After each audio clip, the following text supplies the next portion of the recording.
কিছুদিন আগেই গভীর সমুদ্রে মাছ ধরতে গিয়ে বাংলাদেশের প্রশাসনের হাতে আটক হয়েছিলেন ৬৯ জন মৎস্যজীবী। ফের ১৬ জনকে গ্রেফতার করল বাংলাদেশ নৌসেনা। তাদের আটক করেছে বাংলাদেশের নৌবাহিনী।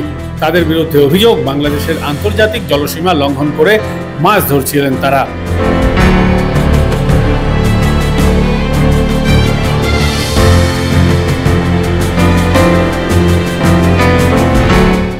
আসলে এটা বাংলাদেশের একটা নতুন চালাকি।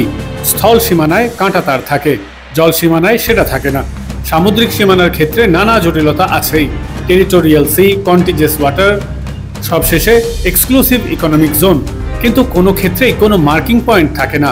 এই সুযোগ নিচ্ছে বাংলাদেশের নৌসেনা। শ্রীলঙ্কাও মাঝে মধ্যে এহেন কাণ্ড ঘটিয়ে থাকে। তামিল সিংহলি বিবাদের কথা আজ কারো অজানা নয়। ইদানিংকালেও ভারতীয় তামিল মৎস্যজীবীদের নানান অছিলায় আটক করছে শ্রীলঙ্কার নৌসেনা। একই কায়দা বোধহয় রপ্ত করতে চাইছে বাংলাদেশ।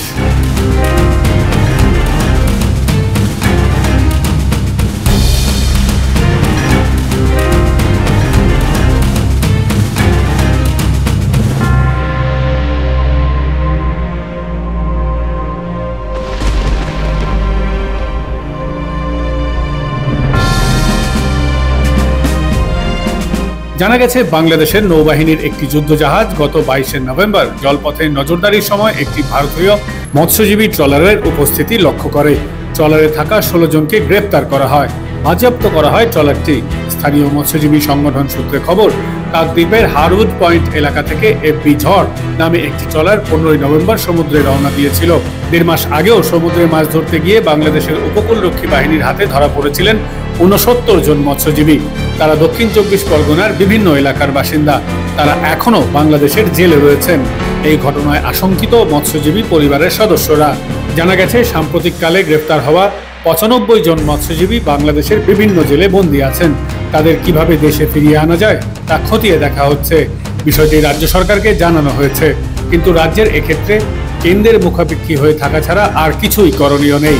কেন্দ্র সরকার অবশ্য বাংলাদেশ সরকারের সঙ্গে কথা বলে মৎস্যজীবীদের ফিরিয়ে আনার বিষয়ে উদ্যোগী হয়েছে।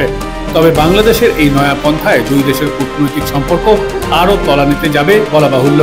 ভারতকে বিব্রত করার কৌশল অবলম্বন করে আগামীতে বাংলাদেশের খুব একটা সুবিধে হবে না, বরং পাল্টা ব্যবস্থা হলে আরও চাপে পড়বে বাংলাদেশ। ব্যুরো রিপোর্ট, মাধ্যম।